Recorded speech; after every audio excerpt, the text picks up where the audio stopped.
Real-life stories you might not know. Part 3. All right, prepare to journey into the darkest corners of the penal world. We're about to explore 5 of the most infamous prisons ever to cast a shadow on humanity.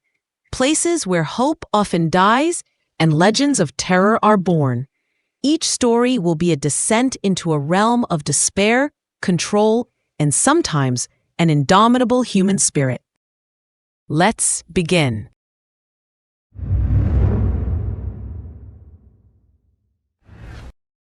Alcatraz Federal Penitentiary, USA, The Rock. Imagine a fortress rising from the chilling, turbulent waters of San Francisco Bay. A place so isolated, so formidable, that escape was deemed impossible. This is Alcatraz, The Rock. For 29 years, from 1934 to 1963, it was America's ultimate high-security federal prison, designed to hold the most incorrigible, violent, and escape-prone criminals the nation had ever seen. Its name alone whispered of finality, a one-way ticket to a world of harsh rules and cold, unforgiving reality. Alcatraz wasn't just about thick walls and iron bars. It was a meticulously engineered psychological prison. The rules were absolute, silence often enforced, and privileges were scarce, earned through hard labor and unwavering obedience. Inmates lived in small, stark cells, 5 by 9 feet, with a cot, a toilet, and a small sink. The constant clang of steel doors, the distant sounds of life from San Francisco, a city so close, yet so impossibly far, served as a perpetual torment. The prison's design was ingenious. Cell houses were surrounded by multiple layers of security, guard towers with armed marksmen, and then the ultimate barrier, the treacherous, frigid waters of the bay, with currents strong enough to sweep even the strongest swimmer out to sea. Despite this, the allure of freedom, however faint, drove men to desperate measures. There were 14 escape attempts involving 36 prisoners. Most were caught, some shot, and a few drowned. The most famous attempt, in June 1962, saw Frank Morris and brothers John and Clarence Anglin vanish from their cells, leaving behind cleverly crafted dummy heads in their beds. They are presumed to have drowned, but their bodies were never found, fueling legends that they somehow made it. Alcatraz was also known for its infamous D block, or segregation unit, where the most troublesome inmates faced even harsher solitary confinement, in the hole. Dark, stripped cells. The psychological pressure was immense, designed to break even the toughest spirits. The daily routine was monotonous, the food notoriously mediocre, and the ever-present threat of violence from other inmates or the guards hung heavy in the air. Alcatraz was eventually closed in 1963 due to its high operating costs and deteriorating structures, but its legend endures. It stands today as a chilling monument to a brutal era of incarceration, a stark reminder of society's efforts to contain its most dangerous elements. It's a place where hope was a scarce commodity, and the only certainty was the relentless grip of the rock. Infamous inmates. Al Capone, AZ number 85, the notorious Chicago gangster sent to Alcatraz for tax evasion when other prisons couldn't break his influence. Robert Stroud, AZ number 594, the Birdman of Alcatraz, a convicted murderer who became a respected ornithologist while imprisoned, though he wasn't allowed to keep birds at Alcatraz. George Machine Gun Kelly, AZ number 117, famous Depression-era kidnapper and bank robber. Frank Morris, AZ number 1441, the brilliant mind behind the infamous 1962 escape attempt.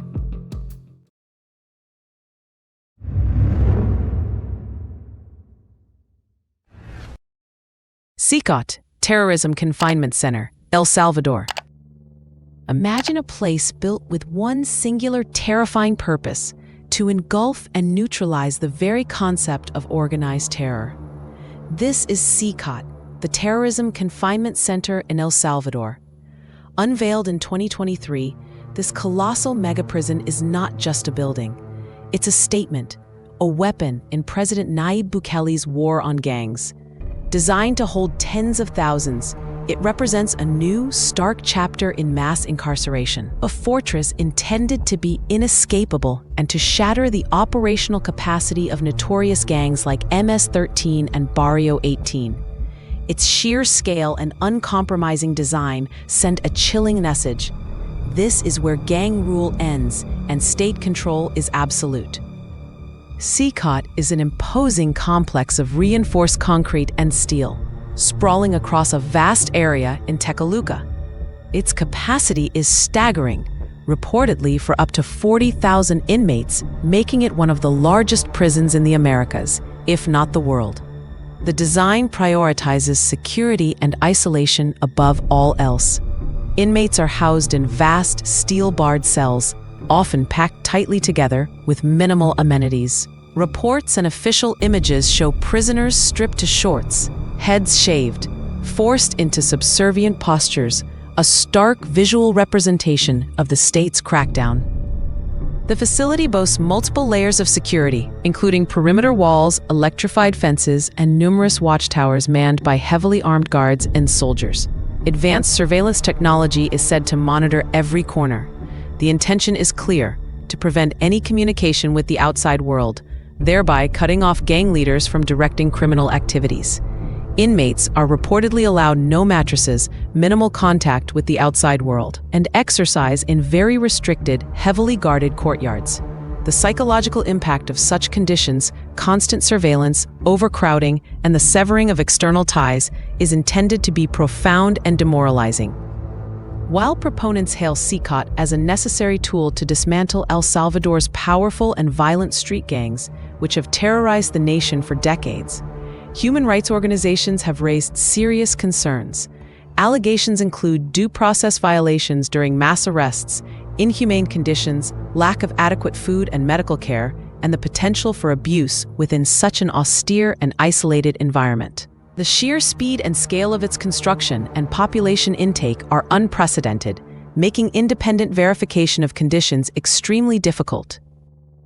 Cecot is more than just a prison. It's a symbol of a drastic, controversial approach to crime control. Its concrete walls encapsulate a nation's desperate attempt to reclaim peace from the grip of endemic gang violence. While many Salvadorans, weary of extortion and bloodshed, support these measures, the global community watches with a mixture of apprehension and concern. The legacy of Cecot is still being written, but it will undoubtedly be a focal point in debates about security, human rights, and the very nature of justice in the 21st century. It is a fortress of fear, designed to instill terror in terrorists. Infamous inmates of Cecot. High-ranking MS-13 Mara Salvatrucha leaders. The prison is specifically designed to neutralize the leadership and operational capabilities of this notorious transnational gang. Key figures from Barrio 18, 18th Street Gang, along with MS-13, Barrio 18 is one of the main targets of El Salvador's crackdown, and its members form a significant portion of Cecot's population. Extortionists and assassins. Many inmates are incarcerated for violent crimes directly linked to gang activities, including murder, extortion, and drug trafficking. Homeboys and soldiers of the gangs. Beyond just leadership, Cecot houses thousands of rank-and-file gang members swept up in mass arrests under the state of exception.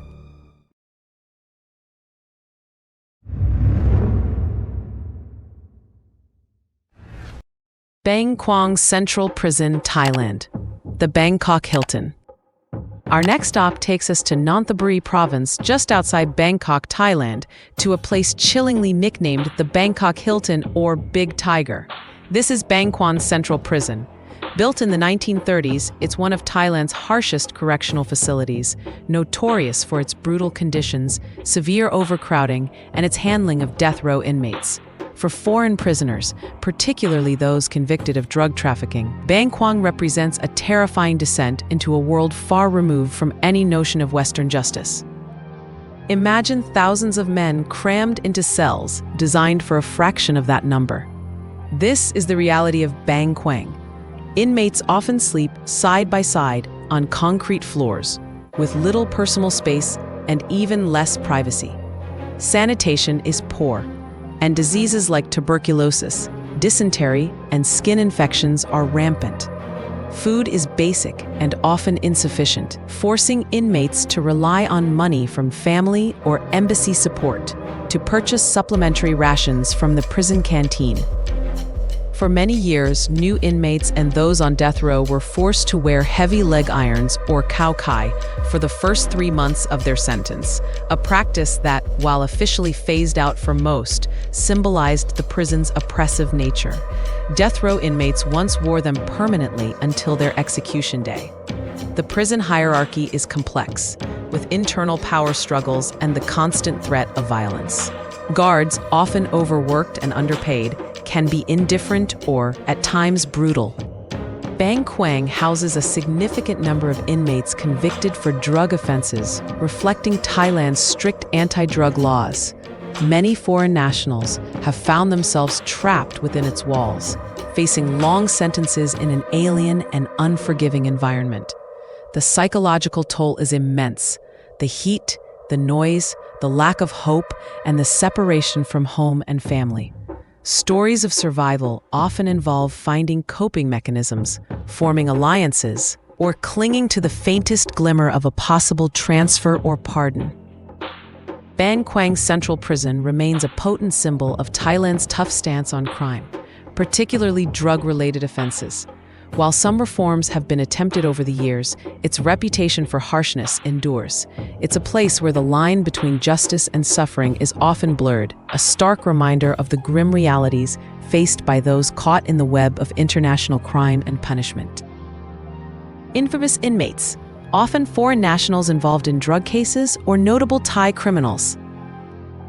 Cecot Historical, a notorious, though disputed, child serial killer and cannibal from the 1950s, whose mummified remains were displayed for decades.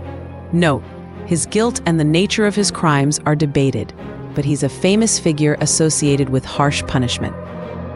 Many unnamed foreign drug traffickers, their stories often sensationalized in media, contribute to Bang Kwang's international notoriety. Example, various Westerners whose cases received media attention. Chalor Curtiz, a former high-ranking police general convicted in connection with the Saudi gem affair and the murder of the wife and son of a key witness. Somkid Pumpuang, a Thai serial killer known as the Jack the Ripper of Thailand, who has been in and out of the prison system, including Bang Kwang.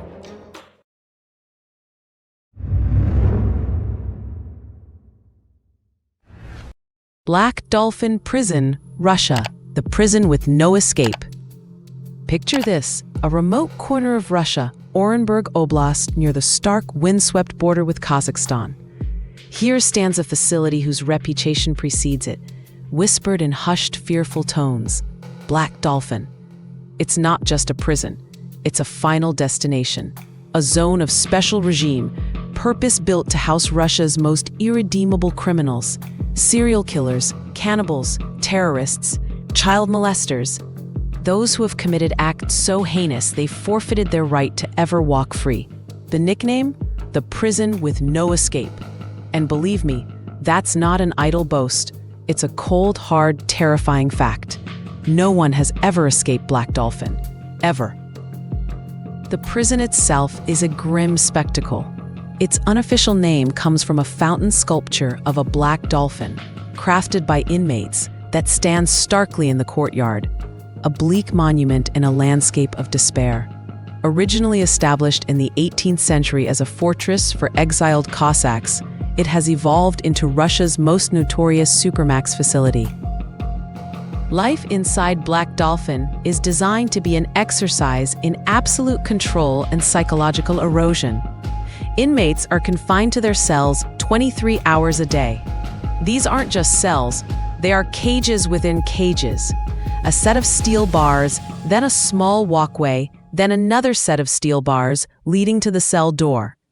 Each cell typically houses 2 inmates, carefully selected to prevent conflict, though some notorious individuals are kept in isolation. When an inmate is moved for their 1 hour of exercise in a barren concrete yard or for interrogation, the procedure is terrifyingly ritualistic. They are blindfolded to disorient them and prevent them from mapping the prison layout. They are forced into a stress position, bent at the waist, hands cuffed behind their backs, sometimes shackled at the ankles, while guards, often accompanied by fierce canine units, flank them, barking orders. This posture is maintained whenever they are outside their cells. Lights in the cells are never turned off, and surveillance is constant, 24/7 CCTV monitoring. Guards make rounds every 15 minutes. There are no choices, no autonomy. The only way out of Black Dolphin is in a coffin. These are just a handful of the souls condemned to Black Dolphin. For them, there are no rehabilitation programs to speak of, no workshops, no communal activities beyond their tightly controlled cell pairings. There is only the crushing monotony of their sentence, the constant surveillance, and the knowledge that they will die within these walls.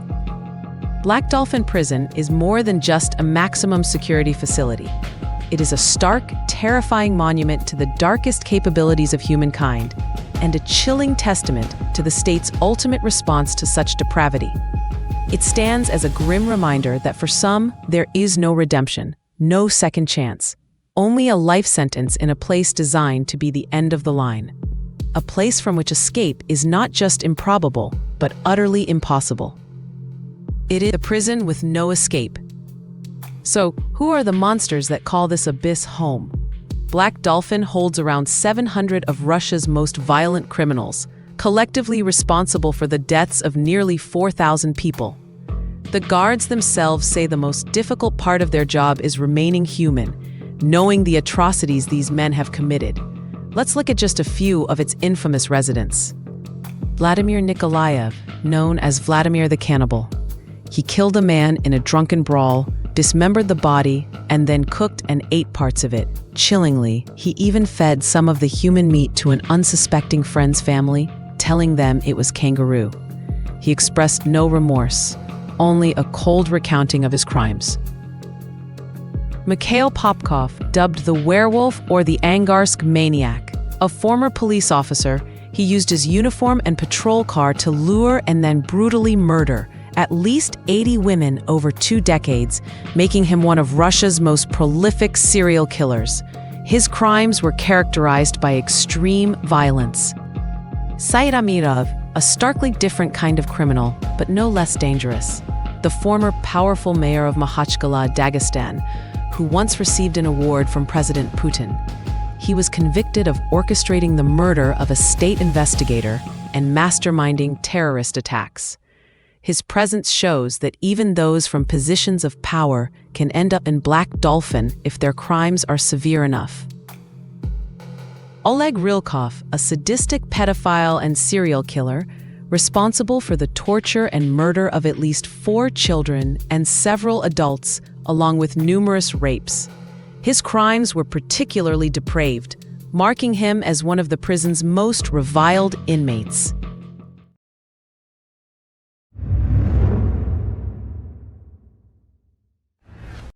ADX Florence, USA, Alcatraz of the Rockies. Welcome to Florence, Colorado, home to the United States Penitentiary Administrative Maximum Facility, or ADX Florence. This isn't your grandfather's prison. Opened in 1994, ADX Florence is America's first and only federal supermax prison. It's designed for the worst of the worst. Inmates considered too dangerous, too high profile, or too great a security risk for even maximum security prisons. They call it the Alcatraz of the Rockies, a modern fortress engineered for total control and sensory deprivation. Life at ADX Florence is a study in extreme isolation. Inmates spend 23 hours a day locked in 7 by 12-foot concrete cells. The furniture, a desk, stool, and bed, is made of poured concrete, immovable. The cell window is a narrow 4-inch slit, angled upwards so prisoners can only see the sky, preventing them from knowing their location within the facility. Meals are delivered through small slots in the steel doors. Human contact is virtually non-existent. When inmates are allowed out for their 1 hour of recreation, it's often in a solitary concrete pen, sometimes referred to as the empty swimming pool.